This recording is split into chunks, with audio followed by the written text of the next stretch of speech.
Hello, hello, hello. No soundtrack for you guys today. Hello, everybody.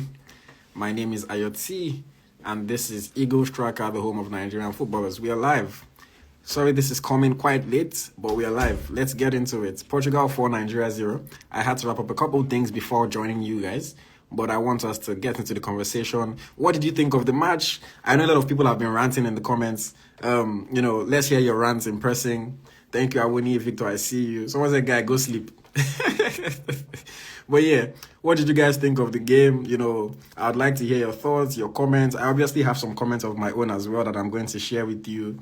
I don't know if I'm going to bash any player, but I'm going to say I don't bash players in general. But I'm just going to see how I feel. I'm upset at a couple players. One person in particular, not for any major reason, but because of one action. Performance as a whole was poor. You can't sugarcoat it. Terrible performance by the team. We didn't look like a unit at all. Brighter Samuel was good. But yeah, far more negatives than positive. Far more negative than positive. Okay, before we get into it, let me just hail everybody. Please let me know where you guys are joining from so I can acknowledge you very quickly. Thank you to everybody joining on Instagram, on Facebook, on YouTube, on Twitter, all around the world. Let me know where you're joining from so I can hail you. Naze Kabani says, "Hi, I'm in Portugal." Thank you, Portugal. Thank you, Naze, for joining. Let me see where else the people are watching from. I can see some people are joining us from Nigeria. Thank you very much. Somebody says we don't deserve to play in the World Cup. Aseye is joining from Ghana. My Ghanaian brother, thank you. Thanks for joining. Congrats on you guys' win today. Christopher George is in Canada. Ogona is in Canada. A lot of Canadians here. Executives Initiative. Shout out to my guys, Executives Initiative. Thank you for joining from Lagos, Nigeria. Our friend is in Ontario, Canada. Thank you. John is in Spain. Fusi Hype, I see you. Let's see. Sam Obina is in Ireland. Emeka Okeke is in the UK. Odera is in Cyprus. I see you, Prime Football TV. Thank you for joining. Okay, let me just go through the lineup very quickly before we get into the match. Mimiko, I say, where are you joining from? You did not tell us. You said I should hail you. Oh, yeah, shout out to Mimiko. Thank you for joining. Okay, let's talk about it. First of all, the lineup. So for the game against Portugal, we had Francis Zoho in goal. Zoho has been there, done that. We've seen him multiple times. I would have liked to see Adeleye play maybe last 10, 15 minutes, if possible, even start the match. I doubted he was going to start because it's a game against Portugal, but I would have liked to see him play. But yeah, Zoho was in goal. Akpoguma, centre-back pairing with Trust Ekong. Akpoguma and Trust Ekong. They didn't cover themselves in any glory today. They looked like they haven't played together before, which they haven't. They clearly did not know how to play with each other. Other than, I think, one block that Akpoguma made in the game, I didn't really see anything defensively that made me smile. Bright Osai Samuel put in a good shift, his debut. Unfortunate to concede a penalty, from right back. It was a handball. I thought it was a harsh handball decision, His hand was away from his body, yes, but his hand was also behind his back. It was a bit tough on him, I think. But they considered the penalty, they gave it away. He won a penalty for Nigeria as well, so you can kind of say he balanced it out. But yes, Bright Osai Samuel, I think, was probably our best player today from right back. We had Calvin Bassey from left back as well. Calvin Bassey, if you guys have been watching me or listening to me, I like Calvin Bassey. But today he didn't look great. Maybe it's because he's been playing at centre back for the entire season and, he's just better there. But Calvin Bassey didn't look great today. He didn't look that good. He looked like he wasn't so sure what he was doing. And yeah, we didn't wrap ourselves in glory. In midfield, we had Iwobi, Ndidi, Aribo. Non-existent midfield. Portugal were playing around us as they wished. Of course, Portugal have serious quality. Bruno Fernandes, Bernardo Silva, Yao Mario, whoever they play, they have serious quality in their squad. But at the same time, in Didi, Iwobi, Aribo, you would think that that's a midfield trio that can hold their own to a certain level, to a certain extent. In Didi, other than a few tackles that he was trying to make here and there, honestly wasn't great. Aribo, when he had the ball, he wasn't sure whether to drive with the ball or whether to just pass. Times that he could drive with the ball, he just seemed to be jogging slowly, moving slowly forward. I think Aribo was probably the worst midfielder today. Not to knock him, he's a fantastic player, but our midfield was pretty poor, I will say.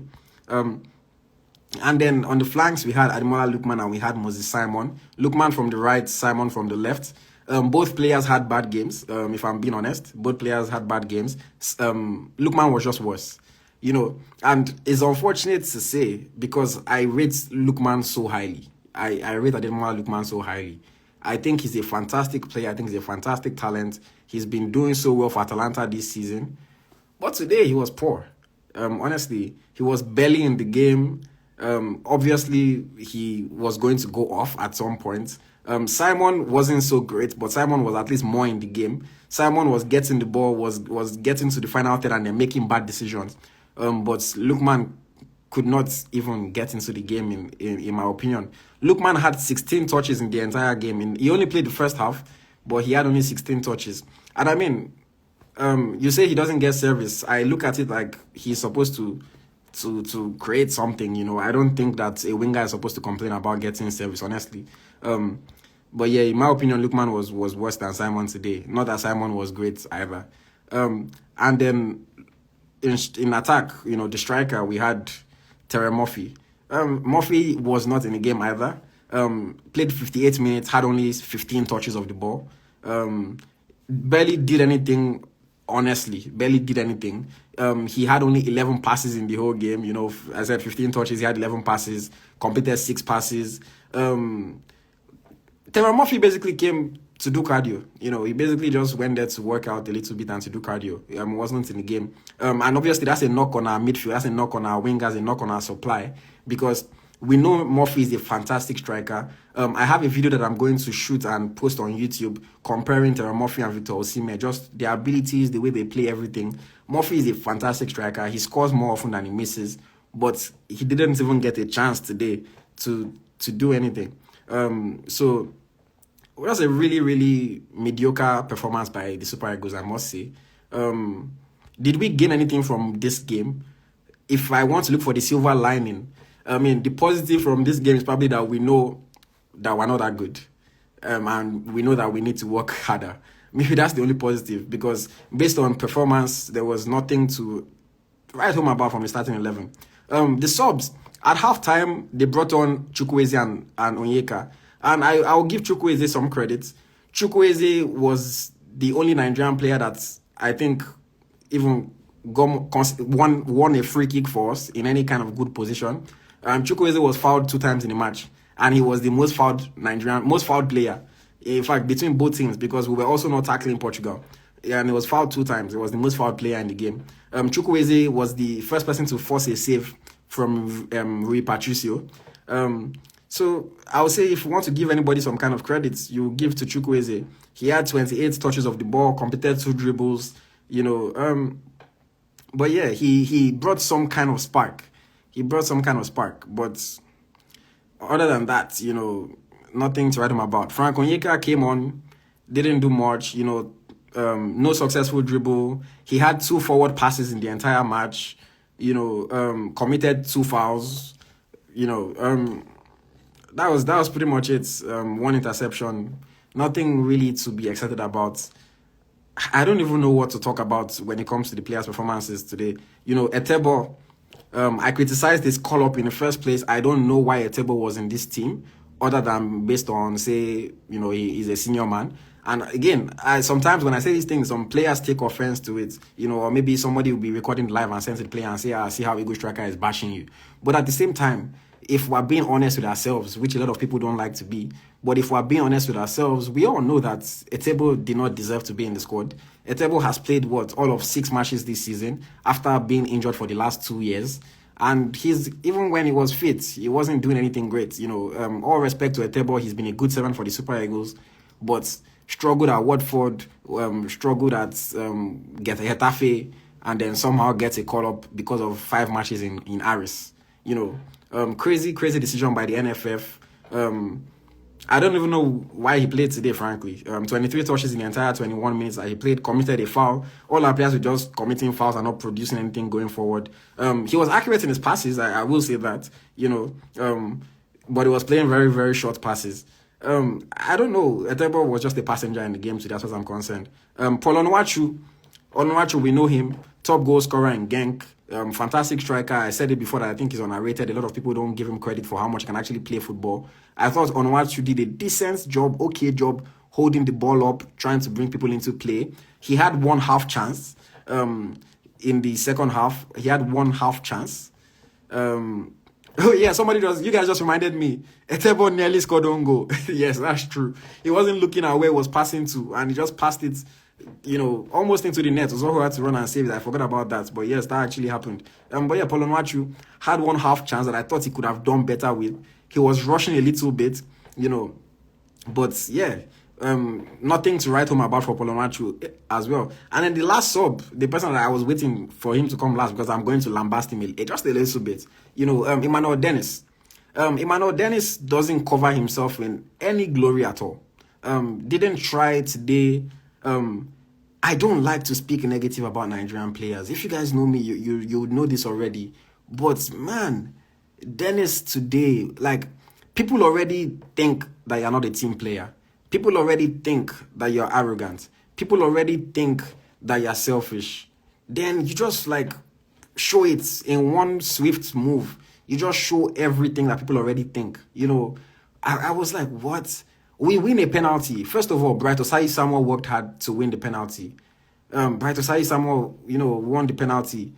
Why are you even coming to take the pen in the first place? And it's a thing about selfishness. It's about personal glory. It's about greed. And I don't care what anybody's going to say. People might disagree with me, but that's what it is, and that's what it is. We have to be honest with ourselves.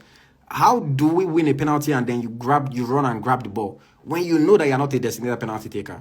You know that. Ekong is a penalty taker. I mean, I was surprised when he took the last one, but he scored it and he was good at it, and we saw that Ekong is a penalty taker. I mean, if you even want to say, okay, Ekong is a defender, he shouldn't take the penalty, then you give it to players that actually take penalties for their clubs. Onuachu scores penalty nearly every week. Nearly every week, Onuachu scores the penalty. We know this. We see it. But then, all of a sudden, you just want to grab the ball and take a pen. I saw it. I was so disappointed. It was a very selfish act by a player. And again, this is something that people already think about Dennis. I'm not going to come and say I know him personally. I don't. But this is something that people already think about him. This is a player that... There were reports that when he left Watford, the Watford locker room had a party. There were reports about that. I know people in Belgium that tell me negative things about his time in Belgium. I was so disappointed in him today. I already did not think that Dennis deserved to be in the squad. I said it when I spoke before the match that I didn't think Dennis deserved to be in the squad based on performance, whether in the past or in the present. Sitting on the bench every week in work for Nottingham Forest. I don't know why he got caught up in the first place. And then for him to do something like that and be so selfish. Some people were saying that, his birthday was yesterday, so he wanted to score birthday goal. Like, what? You want to score birthday goal? What does that have to do with Nigeria? What does that have to do with the team? So I just cannot understand it. And I hate the fact that I've been observing just little things since yesterday when they were doing the player initiations yesterday in the Super Eagles camp. I was watching the videos and I could see which is pretty normal. You see the UK boys, the Iwobi, Lukman, Aribo, they tend to sit together, in Super Eagles camp because they are friends. They grew up together in England. They know each other. And Dennis was trying to join that clique yesterday. I was already looking at it like, this guy, because of what you hear, what you think, you're already thinking, okay, maybe this guy thinks he's better than the Nigerian ones. He wants to be hanging out with the UK boys because he may play for Premier League now. It was already leaving me a wrong impression in my head. Then you now go today and just add to it by being selfish, taking a ball that you have no reason taking, undermining the coach. Ekong was being a captain because Ekong knew that it would be even more embarrassing to fight on the field, in front of everybody, to be fighting over a ball. That's the reason why Ekong left him. That's the reason why Ekong left him to take it, because it'd be more embarrassing to fight over it. But honestly, Dennis showed himself today. He showed who he is, as far as I'm concerned.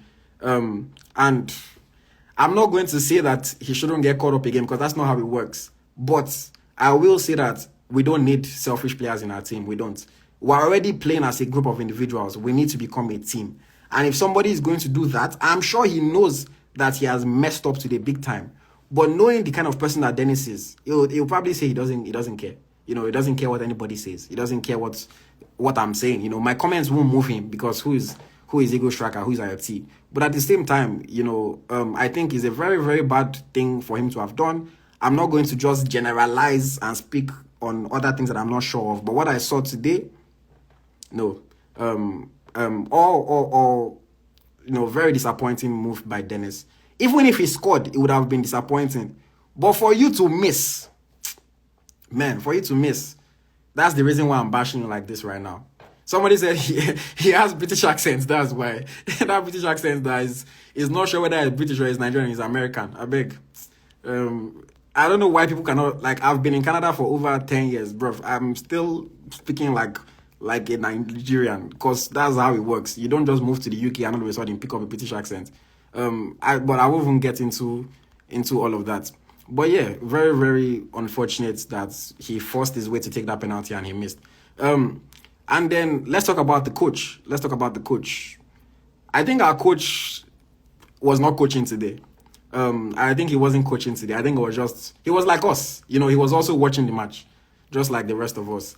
I'm not a coach. Well, I used to be, but at no real level. But I'm not a professional coach, of course. You guys know that. I'm a media guy, a football fan. But I could not see the inputs, in that game that I would say, oh, coach is asking them to do something. It just looked like we had 11 individuals on the field that were trying to make something happen. They didn't seem to know where the next player was going to run to. They didn't seem to have a clue where the next ball was going to go to. They were just playing with each other. Moses Simon, who have the ball on the left, is dribbling, is faking shots. Players in the box have no idea what is happening. They don't know, is he about to cross? They don't know, is he just going to shoot? Is he going to dribble 3 more players? They don't know where to position themselves in the box because our players do not know each other.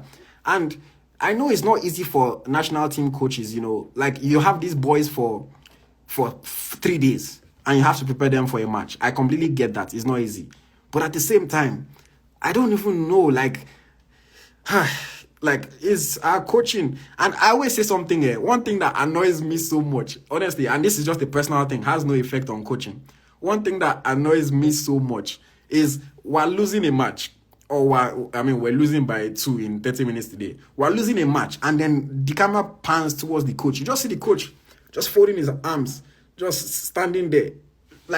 Every maybe 10 minutes, I will see your mouth open and you say something. But again, for me, it's just how it looks. But I always wish that I always have a coach that is motivated, that is, that's why I like an Antonio Conte. Win or lose, he's on the field, he's playing the game with his players. And for me, those are the coaches that I like, frankly. Even if you are inept tactically, you don't know what you're doing, just even shouting small can motivate certain people if you're shouting a few things that are good. But it was just disappointing. Somebody said, as John Ogu said on Twitter, everyone is just there for individual brilliance. Yeah, I saw the tweet. I don't know how I feel about it, though. I don't know how I feel about Ogu making that tweet. I won't comment too much because Ogu and I have a good relationship. But I didn't like it. I'll be honest with you. I didn't like a player making that comment. I'll be honest with you. I didn't like it for a few reasons. But yeah. Somebody said Simon has been learning how to cross for 600 years now. But yeah, let's talk about Finidi George, because I you guys know I don't care. I don't fear anybody. I don't hide my feelings. I've made comments about Finidi George in the past. People said, "Oh, you're saying this, you're saying that." Why is he fighting for a jersey, bro? Why is he fighting for a jersey? I do not get it. You are a legend, bro. You are a legend. You are a legend. And that is to show you how much our Nigerian legends have no value. I'm sorry to say, because I keep saying this thing. That's what happens when you don't build a brand. When you don't do anything while you're playing football. You're going to be fighting for jersey with a current player. It's sad. It's disappointing. It's embarrassing. It's so embarrassing. If you have level, if you get level, you call somebody, they will contact Pepe. Pepe will send you 2 jerseys for you and your kids. If you have level, you're not going to wait for match that you do not play, then go and be dragging jersey with somebody that actually played the match. Like, everything is wrong with our national team right now. And bear in mind, this is the same Finidi George that will be insulting other coaches when they're not doing well. It is the one that will be insulting other, because I've said it before, like, Finidi George is someone that is always so quick to bash coaches when they are not doing well for Super Eagles. So he's always so quick to bash NFF, quick to make one comment or the other. And I've said it's like, look at, the man doesn't do anything. Like, it's sad. I hate to say it. I hate to talk about our Nigerian players like this or legends like this. But if nobody is real with them, then they will never understand. They will never understand. I pray that the current players don't fall into this kind of same. I can't imagine in 10 years time or 15 years time, Nigeria plays against France. Then you will now see legendary Wilfred Ndidi is now dragging jersey with somebody that is probably like 3 years old today. Just imagine. I don't know. I don't even know what to say. It was a very disappointing result. 4-0 defeat. Bruno Fernandes 2 goals. The other 2 goals were scored by Goncalo Ramos and Yao Mario. Embarrassing for the Super Eagles. Shows exactly why we're not going to the World Cup. We say we're better than Ghana, but we don't show it at all. And frankly, I said it that we're better than Ghana. But it's obvious that we have better players than Ghana, but Ghana is a better football team. We saw it. Ghana is a better football team than us because we've not shown ourselves to be anything better than mediocre. I hate to talk about Nigeria like this, but it is the reality of where we are at. Somebody is saying check Eguavon's retweets. I don't see. So another thing is that the people that manage Eguavon's social media, they've turned Eguavon into a joke. I'm sorry. The people that manage the social media, they've turned it into a joke. If anything Eguavon retweeted is not from him. Eguavon they've turned his social media into a joke. So don't look at Eguavon's social media. Is the people that manage his page. But yeah, Ghana won today, yeah, 2-0. But yeah, let me bring you guys on. Let's hear your thoughts. Let's hear what you guys feel about the match. Talk about any player you want to talk about. Talk about the state of Nigerian football. Thank God we're not going to the World Cup, because if we go to the World Cup like this, it's just laughter every day that everybody be laughing at us. So honestly, Steph Monique, I agree with you. Portugal wasted their time playing us. Frankly, wasted their time playing us because they wanted a good test to prepare for the World Cup. I'm sure they're just like, bro, like, at least nobody got injured. That's the only positive for Portugal from this match. No, nobody got injured. I mean, but a big win is always good for your morale. So regardless, they'll be happy going into it. It's just a shame, honestly. Super Eagles, yeah, we have a lot of work to do. I don't doubt the quality of our players. I keep saying this. Simon is good. Is a fantastic player. Best player for his club.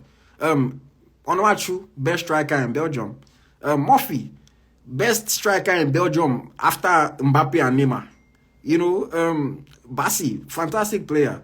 Ekong, okay. Akpoguma, good defender. Bright Osai Samuel, good player. So we have quality in key positions. Ndidi, we know what Ndidi brings. It will be best midfielder in the Prem this season. Aribo, good player. Hasn't lit it up in Prem, but good player. But the coaches are not making them play as a team. The coaches are not, and that's something that we need to fix. And then I won't talk about media side. Let's forget that one. Let's talk about the football. Desas did not play. No, Desas did not play. Goalkeepers, very quickly before I bring the first person on. Uzoho, I'm not going to criticize Uzoho today, honestly, because I didn't think like, Uzoho was bad. I didn't think that. But personally, I would have liked to see Adeleye. We know what Uzoho brings. We know what Uzoho has.